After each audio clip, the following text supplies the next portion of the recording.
देखो आज का अपना चैप्टर क्या है, सेल साइकिल और सेल डिवीजन। हम लोग पहले ही क्या पढ़ के आए, सेल यूनिट ऑफ लाइफ और बायो मॉलिक्यूल। हमने पहले में क्या देखा था, सेल यूनिट लाइफ में हमने देखा था कि सेल कितने टाइप के होते हैं और उनके अंदर क्या क्या ऑर्गेनेल प्रेजेंट होते हैं और वो कैसे अपने आप मतलब कैसे वो दिखते हैं, क्या स्ट्रक्चर होता है, क्या क्या उसमें पाए जाते हैं, क्या नहीं पाए जाते हैं। ये कहानी हमने देखा था। हमने वहां पे भी देखा था कि कुछ प्रोकैरियोट होता है, कुछ यूकैरियोट होते हैं। फिर हमने उससे पहले जब हमने लिविंग वर्ड पढ़ा था या हमने बायोलॉजिकल क्लासिफिकेशन पढ़ा था या हमने प्लांट किंगडम पढ़ा था या एनिमल किंगडम पढ़ा था, हमने वहां पे देखा था कि किसी चीज की कैसे ग्रोथ हो रही है। कुछ चीजें हमने देखी थी ना, जैसे हमने एनिमल किंगडम देखा था। एनिमल किंगडम हमने देखा था कैसे कोई चीज इवॉल्व हो रही है। मतलब हमने पहले देखा था पोलीफेरा, सिलेंटेट, ऐसे करके हमने पढ़ा था। लास्ट में हमारा कौन सा आया था, आर्थ्रोपोड वाले मेंबर आए थे। मतलब कहने का मतलब एक देखा जाए नॉर्मली तो सारी चीजों की उत्पन्न कहाँ से हुए थे, पानी के अंदर से। मतलब अगर देखा जाए तो मुख्य यूनिट जहाँ सब बोले कि कोई चीज प्रोड्यूस हुआ है मतलब निकला है, वही मेन रूट है। मतलब एक पौधा अगर बड़ा होता है तो उसका जड़ क्या होता है, नीचे ही होती है ना। अगर जड़ ना हो तो पौधा बनेगा नहीं। तो ऐसे ही मतलब कौन सा ऐसा जगह है जहाँ से सारे लिविंग ऑर्गेनिज्म निकल के बाहर आए, लैंड पे घूम रहे।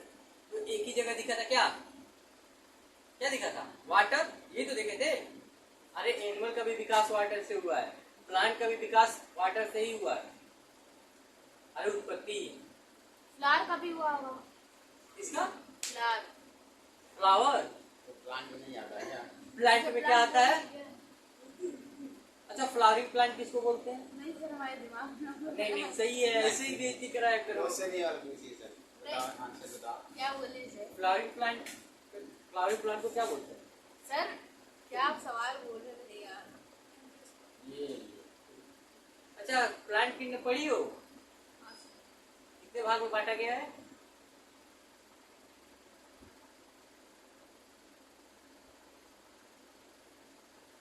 क्या हो गया, इसीलिए कहते हैं तुम गोलू मोलू वाले।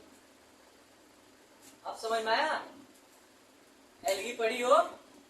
हाँ सर, एल्गी है। ब्रायोफाइटा पढ़ी हो। जी सर। रेडोफाइटा पढ़ी हो। जी सर। अच्छा जिम्नोस्पर्म पढ़ी हो। जी सर। एंजियोस्पर्म पढ़ी हो। जी सर। अच्छा तो फ्लावर किसमें देखने के लिए मिला था, एंजियोस्पर्म में। अच्छा जिम्नोस्पर्म में क्या नहीं मिला था। क्योंकि उसमें सर वो नेकेड होती है ना सीड उसकी। अच्छा कहाँ पे वस्कुलर टिश्यू या वस्कुलर बंडल देखने के लिए मिले थे। टेरिडोफाइट।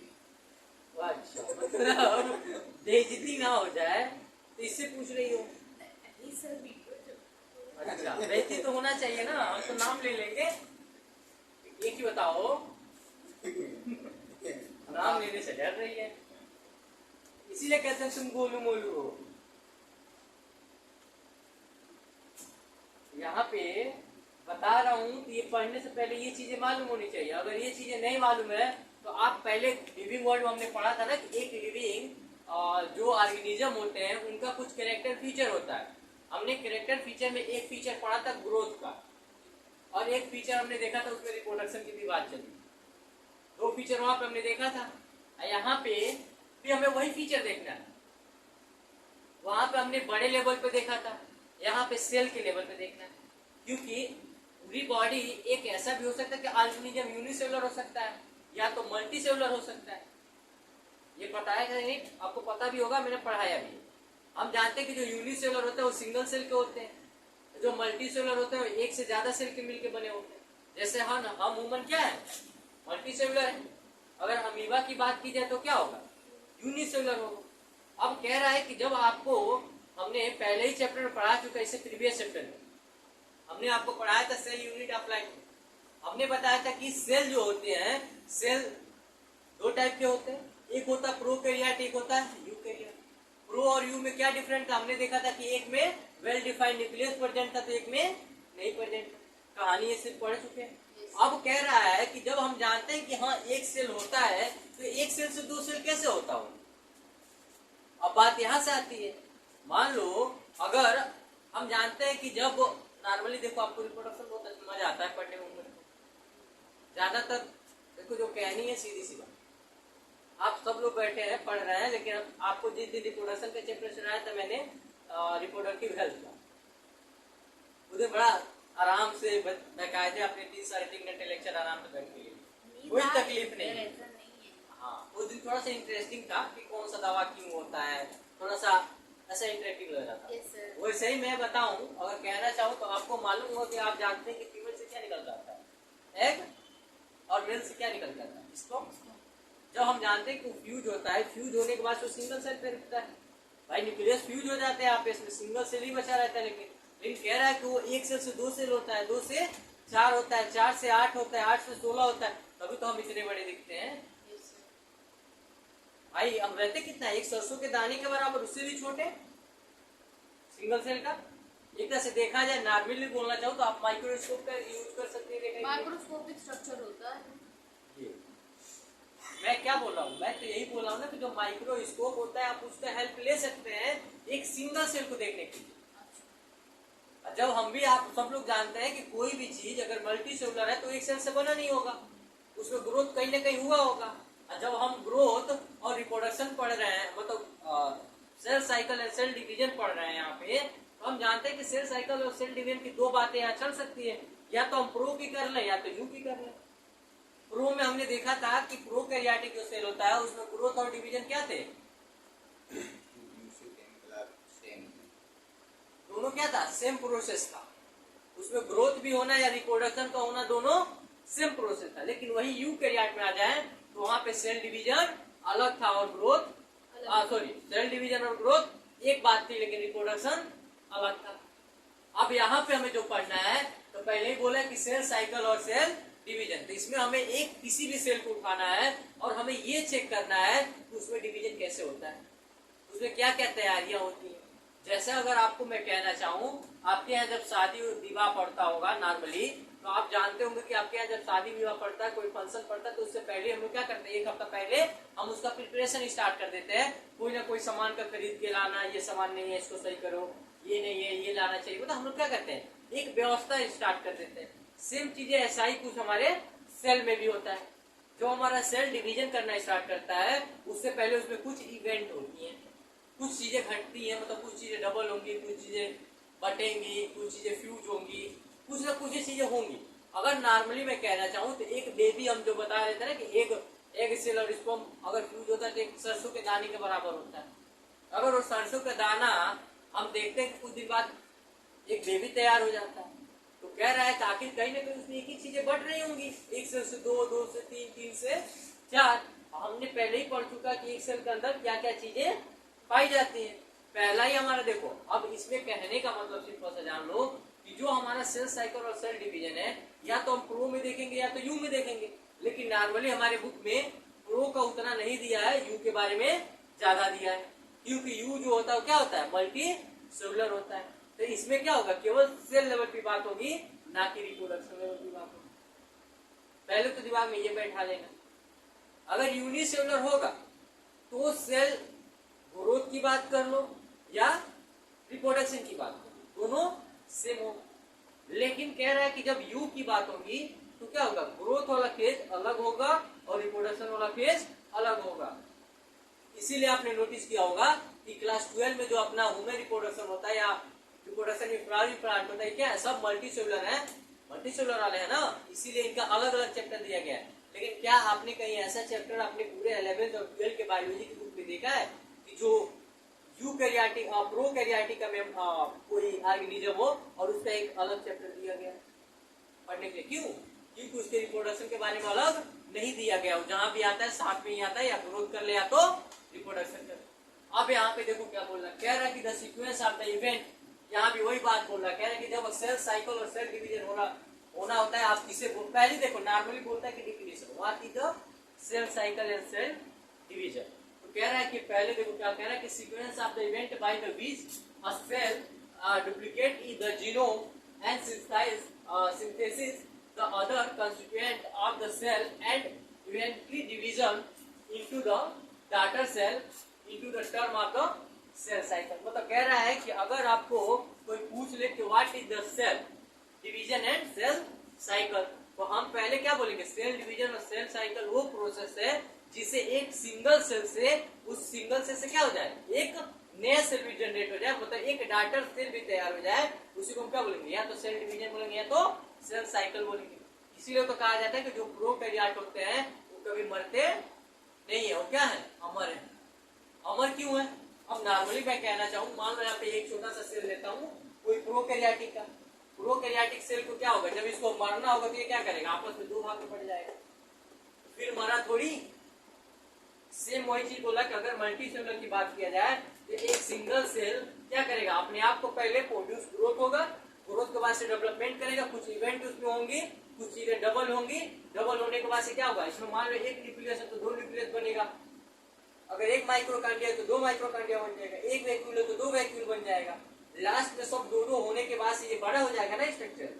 मान लो जिस सेल में एक ही चीज रखी हुई, मतलब ये कोई फैला हो आपका, जैसे बैग, एक बैग में हमने सारी किताब भर दी है, सारे सब्जेक्ट के एक एक किताब, जब भरने के बाद से हमारा बैग तो फुल हो गया, लेकिन मैं कहूँ कि नहीं, इसमें हर सब्जेक्ट का दो दो बुक होना चाहिए, तो जब दो दो बुक डालोगे तो क्या होगा, एरिया बढ़ेगा ना बैग का। वही बात यहाँ बोल रहा है, कह रहा है कि अगर एक न्यूक्लियस है तो दो न्यूक्लियस होगा सेल डिवीजन होने से पहले। और क्या हो सकता है, तो फिर उसमें जितने भी माइक्रोकांडिया हैं, आपके वैक्यूल है, लाइजोसोम है, क्लोरोप्लास्ट है, जितने भी सब क्या होंगे, डबल होने लगेंगे। जब डबल होने लगे तो एक सेल जो होगा वो ग्रोथ फेज में रहेगा जब तक वो डबल होंगे, जब वो डबल होके बड़ा, जब पूरा डुप्लीकेट हो जाएगा मतलब डबल फॉर्म में करिए, जैसे एक न्यूक्लियस से दो न्यूक्लियस इसमें फॉर्म हो जाएंगे, एक साइटोप्लाज्म से दो साइटोप्लाज्म फॉर्म हो जाएंगे, अगर एक वैक्यूल से दो वैक्यूल फॉर्म हो जाएंगे तो क्या करेगा, साइज को बढ़ा लेगा, जब साइज को बढ़ा लेगा तो क्या करेगा, लास्ट में ये डिवीजन करेगा। जैसे हमने शायद आपको याद हो, हम लोग प्लांट किंगडम में तो पढ़े थे, कैरियोकाइनेसिस, मियोसिस और किसमें पढ़े थे, याद है किसी को? यस सर, पढ़ाया था आपने, वो बायोलॉजिकल क्लासिफिकेशन में था। यस सर, फंजाई में उसमें सेम जो इवेंट आप वहाँ पढ़े थे, अभी वही इवेंट यहाँ देखने के लिए मिलेगा। लेकिन यह है कि यहाँ पे आपको प्रॉपर स्टेटमेंट में, एक स्ट्रक्चर में, एक पैरा रो में, मतलब आपको एक एक स्टेप में आपको बताया जाएगा कि सेल साइकिल और सेल डिवीजन में कैसे एक सेल अपने आप को डेवलप करता है और कैसे डिवाइड करता है। अब सिंपल सी बात, ये जो डिफिनीशन आपको पीछे दिख रहा है, कभी इससे अभी तक तो डीटे क्वेश्चन नहीं पूछा है, ना पूछेगा मेरे हिसाब से, क्योंकि वो नॉर्मली क्वेश्चन होता है कि कोई पूछ लेता है कि बताओ what is the cell cycle and cell division, तो आप सिंपल से बोल दीजिए कि एक ऐसा इवेंट है, सेल साइकिल और सेल डिवीजन एक ऐसा इवेंट है जिसमें सेल क्या करता है, अपने आप को डुप्लीकेट करता है, मतलब एक से दो फॉर्म में क्रिएट होता है और क्या करता है, अपने जैसा एक न्यू डॉटर सेल को प्रोड्यूस कर लेता है। इसी प्रोसेस को क्या बोलते हैं, सेल साइकिल या सेल डिवीजन बोलते हैं। इतना समझ में आया? अब आता है कि अगला आपका आता है कि phase of the cell cycle. Phase of the cell cycle जो आपके एनसीईआरटी की अगली टॉपिक है, इसमें आपको पढ़ाने से पहले यहाँ तो बहुत कुछ है, अभी मैं बताऊंगा आगे की कितनी चीजें हैं, मैं पूरा पैराग्राफ आपको दिखा दूंगा कि पूरे सेल साइकिल सेल डिवीजन में क्या क्या चीजें इवेंट होती है, क्या क्या उसमें हमको पढ़ना है, पूरा एक बोर्ड पे दिखा दूंगा। उसके बाद से हम लोग धीरे धीरे एक एक स्टेप को पढ़ लेंगे, या तो ना पैराग्राफ के हिसाब से मैं बताऊंगा। लेकिन यहाँ पे बोल रहा है कि phase of the cell cycle, कह रहा है कि एक सेल साइकिल और सेल डिवीजन में कौन कौन से फेज हो सकते हैं। हम जानते हैं कि दो फेज होता है, मेटाफेज और इंटरफेज, दो अहम फेज और इंटरफेज, यही होता है। अब ये चीजें मैं बताऊंगा, उससे पहले कुछ आपके बुक में कुछ चीजों के बारे में बताया गया। जैसे बोला गया है कि अगर वुमेन की सेल की बात किया जाए तो वुमेन का जो सेल होता है वो 24 घंटे में अपने आप को डुप्लीकेट कर पाता, मतलब एक सेल से दो सेल बना पाता है। वहीं पे ईस्ट की बात किया गया, ईस्ट दिख रहा होगा आपके सेल में, बोला कि ईस्ट एक एग्जांपल है किसका, process of through the cell cycle, cell cycle in the only about the 90 में, मतलब कह रहा है कि एक ईस्ट आपने देखा होगा, पढ़ा भी होगा आपने, कह रहा है कि एक ईस्ट होता है वो अपने जैसा, मतलब एक ईस्ट से दूसरा ईस्ट तैयार करने में उसको कितने टाइम लगता है, 90 मिनट का टाइम लगता है। समझ में आ रहा है? ईस्ट के अंदर एक सेल से दो सेल बनने में कितना टाइम लगता है, 90 मिनट में अपने सेल को डिवाइड कर लेता है। लेकिन वहीं पे कह रहा है कि आपने एक ई कोलाई का नाम सुना होगा, जो आप बायोटेक में पढ़ते हुए आते हैं, आप पढ़े भी होगे भाई, 5 साल को आप 12th तो भाई पढ़े ही होगे, ऐसा तो है नहीं कि ई कोलाई का नाम नहीं सुने होंगे। यस सर, इसका फुल फॉर्म बताना चाहेंगे अलीना? श्रीया नाम है इसका, पूरा नाम? श्रीया कुलाई, हाँ, ई कोलाई का फुल फॉर्म क्या होता है? श्रीया कुलाई, ये किसमें यूज किया जाता है सबसे ज्यादा? डीएनए में, बैक्टीरिया, बैक्टीरिया फेज, ये बायोटेक्नोलॉजी में, हाँ सॉरी। इसीलिए कहते हैं गुलमुल वाला सिस्टम बहुत तगड़ा है तुम्हारा। ये कह रहा है देखो ई कोलाई होता है, ई कोलाई से दूसरा मतलब ई कोलाई में जो सेल डिवीजन होता है ये कितने टाइम में कर लेता है? 20 मिनट में एक सेल से दो सेल बना लेता है। वही इसकी बात किया जाए तो इस कितने मिनट में कर लेता है? 90 मिनट। अगर यही ह्यूमन सेल की बात किया जाए तो ह्यूमन सेल का एक सेल दो सेल में कितने टाइम में कन्वर्ट होता है? 24 आवर। याद रहेगा, ये फुल डाटा है। Cell division only appears to the 24 hour. मतलब ह्यूमन के अंदर जो सेल होता है एक से दो बनने में कितना टाइम ले लेता है? 24 आवर का टाइम लेता है। लेकिन वहीं पे कह रहा है कि जो ईस्ट होता है ईस्ट कितना टाइम लेता है? एक से दो सेल बनाने में तो 90 मिनट का। वहीं पर अगर ई कोलाई की बात की जाए तो ई कोलाई कितना टाइम लेता है? 20 मिनट का। कितना याद रहेगा? कोई दिक्कत नहीं है ना इतने में? अभी तो बस कहानी सुना, अभी चैप्टर स्टार्ट नहीं हुआ है। Sir E coli semi conservative होता है ना, and it is given by James Watson and Crick. कहाँ पहुँच रही है? नहीं सर, हाँ ये ई कोलाई जो है सेमी कंजर्वेटिव होता है, उसके बाद ये जो है। अच्छा, सेमी कंजर्वेटिव का मतलब क्या समझिए?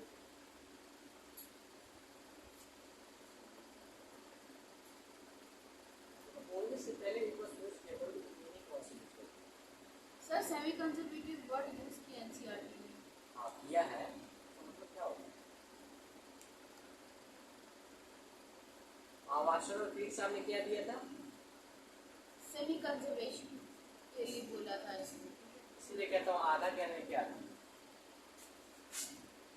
एक बार थोड़ा सा दिमाग लगा लिया करो तो कुछ फर्क आएगा। वाशर और क्रिक ने क्या दिया था? डीएनए मॉडल दिया था हेलिक्स का। डीएनए हेलिक्स का डीएनए मॉडल दिया, मतलब डीएनए का हेलिक्स मॉडल को वाटसन और क्रिक साहब ने दिया था। हेलिक्स मॉडल का मतलब मैं बताना चाहूँ तो ऐसा एक मॉडल होता है।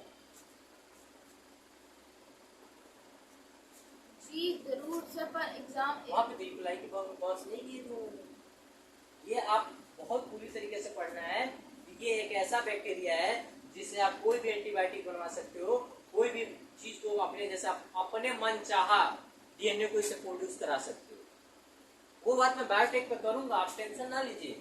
ये ई कोलाई का बस यार नाम दिया गया है, इस पर्पज से दिया गया है कि एक ई कोलाई बैक्टीरिया होता है जो क्या करता है 20 मिनट में एक सेल से दो सेल बना लेता है। मतलब एक कॉपी से दूसरी कॉपी तैयार कर लेता है। इतना कहानी याद रहेगा ना, बाकी तुम छोड़ दो। तो इसलिए कहता हूँ ना कि आधा ज्ञान लेके बताया पढ़ो तो अच्छे से पढ़ो, थोड़ा ही पढ़ो, अच्छे से पढ़ो। अभी समय है, आप घबराइए मत। नीट का एग्जाम अभी टाइम है, अभी 6 महीना है शायद, 6-7 महीने से ऊपर है। इतना टाइम बहुत होता है, इसलिए आपको पढ़ाऊंगा, एक एक चीजें सिखा दूंगा। हाँ लेकिन ये है कि जो आप ज्ञान लेके रखे हो लोग तो उस ज्ञान का मतलब सही पढ़ कर जान लो। ऐसे मान लो बोल रही हो वासन और क्रिक का क्वेश्चन आता है, क्रिक पे ये पूछा गया कि डबल हेलिक्स मॉडल किसने दिया था? वो भी किसका? डीएनए का। डबल हेलिक्स मॉडल होता क्या था ये भी जान लो, उनका कहना क्या था। ई कोलाई की बात की गई है बायोटेक में सबसे ज्यादा, मॉलिक्यूलर बेसिस ऑफ इनहेरिटेंस में थोड़ी बहुत की गई है, जैसे डीएनए फिंगरप्रिंट और भी चीजें हैं जिसमें इसका काम कराया जाता है। यहाँ पे जैसे जीएमओ में इसका यूज बहुत है, चाहे अपने एंटीबायोटिक हम बनाते हैं उसमें बहुत ज्यादा यूज है। इस सब चीजों का अलग काम है। पहले ये बताओ इतना समझ में आया ना क्या? ये चीजें याद रखना। एक ह्यूमन का पहले देखो, ह्यूमन का सेल क्या होता है? यूकैरियोटिक होता है। हम जानते हैं कि हम क्या है? यूकैरियोट मल्टीसेलुलर है। जब हम यूकैरियोट मल्टीसेलुलर है तो वही कह रहे हैं कि ह्यूमन एक एग्जांपल होता है जिसमें कह रहा है कि ह्यूमन यूकैरियोटिक एक एग्जांपल है। उसका अगर ह्यूमन का एक सेल निकालती हो तो एक सेल से दो सेल बनाने में वो 24 घंटे का टाइम लेता है। लेकिन वहीं पे कह रहे हैं कि ईस्ट होता है, उसको एक सेल से दो सेल बनाने में 90 मिनट का टाइम लगता है। लेकिन वहीं पे एक ई कोलाई बैक्टीरिया होता है जिसको एक सेल से बनाने में दो सेल में कितना टाइम लगता है? 20 मिनट का टाइम लगता है। इतना समझ में याद रहेगा, इतने में कोई दिक्कत नहीं है ना? ठीक है, तब आगे दिखाता हूँ तुमको पूरा प्रोसेस। देखो सेल साइकिल सेल डिवीजन में जो सेल फेज होता है, हम अभी बताए थे आपको कि दो पार्ट में बांटा गया है, इंटरफेज में और एम फेज में। तो इसमें कहने का मतलब जो इंटरफेज होता है, ये अगर कोई सेल डिवीजन कर रहा हो, अगर उस सेल डिवीजन को 100% में डिवाइड किया जाए तो 100% को अगर डिवाइड करोगे तो 95% जो टाइम खाएगा और टाइम लेगा वो कौन सा फेज लेगा, इंटरफेज लेगा, और जो बचा हुआ टाइम होगा मतलब कितना 5% वो कौन लेगा, एम फेज लेगा। मतलब कहने का मतलब अगर जैसे हमने वुमेन का लिया था, वुमेन मन में देखा था ना कि एक सेल साइकिल को मतलब एक सेल को 2 सेल में डिवाइड होने में कितना टाइम लग जाता है, 24 घंटे। अगर 24 घंटे में देखा जाए तो 95% टाइम होगा वो किसमें मतलब खत्म होगा, इंटरफेज में। लेकिन 5% जो टाइम होगा किसमें खत्म होगा, एम फेज में। देखो पूरा चैप्टर इतना ही पर है, इससे बाहर नहीं मिलेगा। यहाँ से फिक्स है, ये जो लिखा हो ना इतने से फिक्स है क्वेश्चन आएगा। जब क्लियर बोल रहा हूँ आएगा तो आएगा। ये से रिकॉर्ड लिख लेना है। इंपॉर्टेंट लिखो चाहे ना लिखो, लेकिन एक क्वेश्चन दिखाऊंगा जब देख के आओगे, इसमें से एक क्वेश्चन फिक्स होता है आपका। अब देखो कह रहा है कि हम जानते हैं कि जो सेल फेज होता है उसको 2 भाग में बांटा गया है, पहला आपका है इंटरफेज तो दूसरा है एम फेज। अभी मैं फिगर बना के भी दिखाऊंगा कैसे क्या होता है। कह रहा है कि जो इंटरफेज होता है, इंटरफेज में 3 लोग आते हैं, G1, S और G2। एक आता है G0 करके, जी सर। यहाँ पे G1, S और G2 की बात की जाएगी, G0 की बात वो नहीं करेंगे। G0 का मैं बताऊंगा क्या होता है। कह रहा है कि जब आप G1, S और G2 की बात करेंगे तो जो G1 होता है, G1 में अभी कौन सा फेज होता है, वो नॉर्मली अभी सेल पैदा हुआ होता है, अभी ग्रोथ की फेज पे नहीं चढ़ा होता है। लेकिन जो S होता है, S फेज वो फेज होता है जिसमें सबसे ज्यादा क्या करता है, सेल टाइम का आता है और एक चीज को 2 भाग में मतलब एक चीज से 2 चीज बनाना उत्पन्न करता है। लेकिन S फेज में याद रखना, जो मान मैं डीएनए की बात करता है, देखो S फेज में जो सेल होता है, सेल के अंदर न्यूक्लियस होता है, न्यूक्लियस के अंदर डीएनए प्रोड्यूस होता है। अब कह रहे हैं कि जो डीएनए होता है, जो एस फेज होता है, एस फेज वो साइट है जहां पे क्या करता है, डीएनए सिंथेसाइज करता है, मतलब एक डीएनए से 2 डीएनए बनता है। अगर मैं बताना चाहूँ तो एस फेज वो फेज है जहां पे किसी भी चीज का क्या होता है, डुप्लीकेशन होता है। मतलब क्या कर किसी भी चीज को 2 बना देता है, एक डीएनए तो 2 डीएनए, एक न्यूक्लियस है तो 2 न्यूक्लियस। याद रखना इंटरफेज के एस फेज वो फेज है जहां पे सेल के अंदर जितने ऑर्गेनेल होते हैं सब एक से क्या हो जाते हैं, 2 में कन्वर्ट हो जाते हैं। हाँ, लेकिन क्या यहाँ सेम रहता है, अगर ये 46 क्रोमोसोम का है डीएनए तो जो दूसरा नया डीएनए उसमें बन रहा होगा या बना होगा वो भी कितना होगा, 46 का ही होगा, आधा नहीं हुआ। तो समझ में आ रहा है क्या बोल रहा हूँ, क्रोमोसोम नंबर जो होंगे सेम ही होंगे। अब ये नहीं कि 46 का है 1 से 2 बन रहा है तो 23 का होगा, 23 का नहीं रहेगा। 46 का अगर एक डीएनए, जैसे कहने को तो मान लो ये एक डीएनए था, अगर एक डीएनए मान लो हमने देखा कि ये एक डीएनए है, इसका भी क्रोमोसोम 46 का है, लेकिन कह रहा है कि इसी से हमने 2 डीएनए बना लिए, ठीक है। अगर 2 डीएनए बनाए तो इसका भी 46 ही होगा, इसका भी 46 ही होगा, मतलब आधा नहीं होगा। जब आधा नहीं होगा तो बताओ कौन सा प्रोसेस चल रहा होगा, माइटोटिक चल रहा होगा कि मियोसिस चल रहा होगा, ये हम बताएंगे। हम हाँ बताओ। ये मियोसिस, मियोसिस, माइटोसिस है ना, माइटोसिस ना, माइटोसिस। उससे पूछ लिया करो, बताएगा तो तुम बोल देना। माइटोसिस नहीं सर, सब वो जबान में लड़बड़ाहट आ रहा है। अच्छा, एक कहानी पढ़े होगे आपने, आपको बताना चाहूँ तो आप एक कहानी पढ़े होगे इजिली, इसमें इसीलिए तो बताना पड़ता है, कई बार मैं बता चुका हूँ। एक होता है मियोसिस, इसमें होता है ये क्या करता है, माइटोसिस होता है एन से एन ही बनाएगा, एन बनाता है। हाँ सर। अगर 2n है तो 2n ही बनाएगा, 2n ही उतार के दे देगा। Yes sir. लेकिन वही कहता है अगर जहाँ पे मियोसिस लिखा हो तो अगर 2n है तो क्या कर देगा, 2n में हो जाएगा, हाफ कर देगा, n कर देगा। तो मैंने बोला था कि डीएनए तो बन तो रहा है, 1 से 2 डीएनए बन तो रहे हैं, लेकिन क्रोमोसोम में नंबर चेंज नहीं हो रहा है, तो कौन सा प्रोसेस होगा, माइटोसिस। समझ में आ रहा है क्या बोल रहा हूँ। Yes sir. अब देखो क्या बोल रहा है, अब इतना याद रखना कि एस वो फेज है जहाँ पे डीएनए का सिंथेसिस होता है, यहाँ पे हर चीजें डबल फॉर्म में कन्वर्ट होती है, 1 से 2 बनता है। याद रखिए कि यहीं से क्वेश्चन बार बार पूछा गया कि डीएनए का सिंथेसिस कहाँ होता है, एस फेज में होता है। समझ में आ रहा है क्या बोल रहा हूँ, इतना समझ में तो आ ही रहा होगा। अब कह रहा है कि G2 में, अब G2 में देखो क्या क्या होता है। कह रहा है कि G2 में देखो synthesize of the RNA and protein, RNA और प्रोटीन का सिंथेसिस कहाँ होता है, तो G2 फेज में होता है। और क्या होता है, cell is prepare from the mitosis. अब सेल जो है किसमें प्रिपेयर कर रहा होता है, माइटोसिस के लिए अभी प्रिपेयर कर रहा होता है। ये कह रहा है कि एक्चुअली सेल डिवीजन माइटोसिस, कह रहा है कि जो एक्चुअली सेल डिवीजन होगा उसमें कौन सा प्रोसेस देखने को मिलेगा, माइटोसिस। मतलब अगर बोलूं इसको बोला, हमने क्या बोला, कहा गया एक्चुअल जब सेल डिवीजन होगा तो क्या होगा, माइटोसिस होगा, म्यूसिस नहीं होगा। फिर देखो क्या बोला, कह रहा है कि अगर एम फेज में आएंगे, हम जानते हैं कि एम फेज में 5% होता है। अब 5% में देखो एम फेज को भी दो भाग में बांटा गया है। अब कैरियोकाइनेसिस भी दिख रहा है आपको सामने, और आपका साइटोकाइनेसिस भी दिख रहा है। इतना याद था ना, मैं पहले भी बोला हूँ, कैरियोकाइनेसिस और साइटोकाइनेसिस और मियोसिस, तीन फीचर आप देख के आए हैं पहले से। यहाँ पे क्या कर रहा है, एम फेज को कितने भाग में बांट रहा है, दो भाग में, कैरियोकाइनेसिस और साइटोकाइनेसिस। अब कैरियोकाइनेसिस में क्या होता था, इसमें हम देखे थे कि न्यूक्लियस का डिवीजन होता था। न्यूक्लियस के डिवीजन में भी हमने देखा था इसमें काइनेटोकोर होते थे।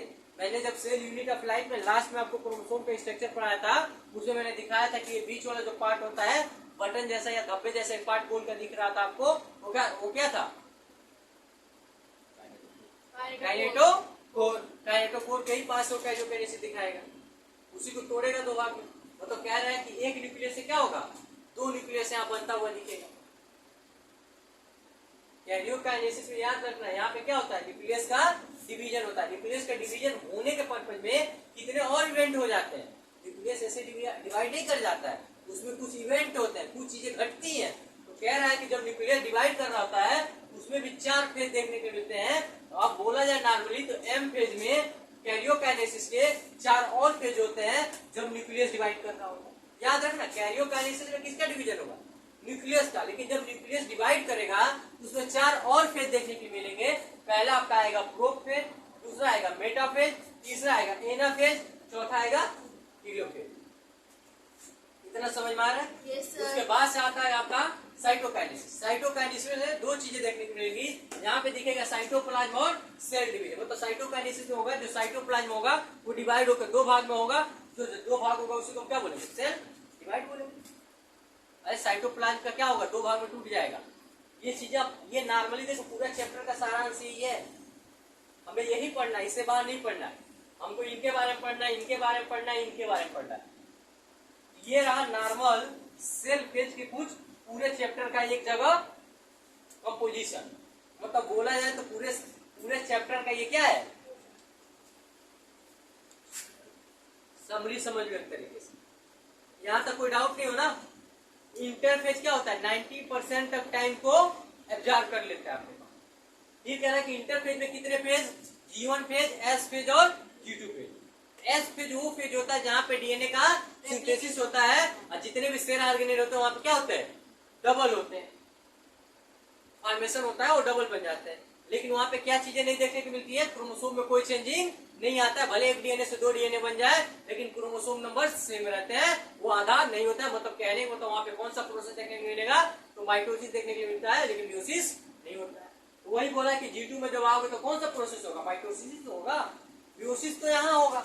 यहाँ भी म्यूसिस नहीं होगा, बता दे रहा हूं, क्योंकि म्यूसिस होगा तो आधा हो जाएगा, अब कोई भी सेल हैप्लॉइड नहीं रह सकता।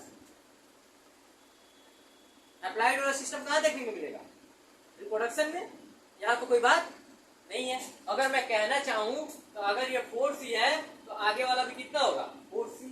अगर 2C है तो आगे वाला भी कितना होगा, 2C।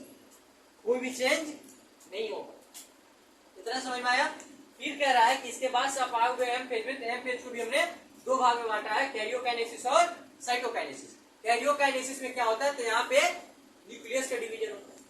अब न्यूक्लियस का डिवीजन होता है तो इसमें भी कुछ फेज देखने को मिलते हैं। पहला आता है प्रोफेज, दूसरा आता है मेटाफेज, तीसरा आता है एनोफेज और चौथा आता है टीलोफेज।